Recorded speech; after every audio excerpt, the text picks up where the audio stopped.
Bismillahi Raxmaani Raxiim.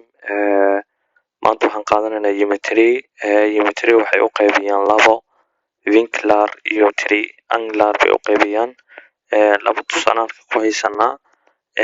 Vinklar u iyo v iyo x iyo weeye.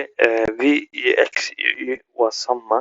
Tusaalaan haddii 60 tahay x v-na waa 60, u-na waa la mid. Marka qaacidadu sidan ayay u taalaa.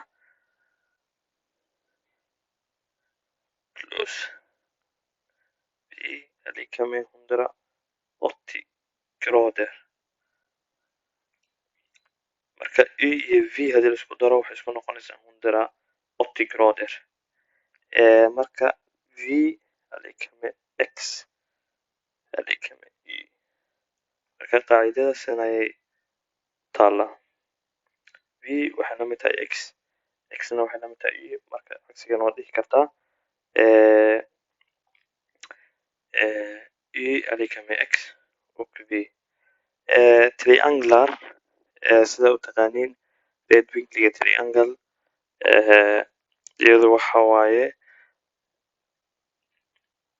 o/2 plus b o/2 lika med c/2. marka qaacidada sidan ayay u taalaa iyadana. waa mahadsantihiin. Cashkeena maanta taas ku ekaa. Assalaamu calaykum waraxmatullahi wabarakaatu.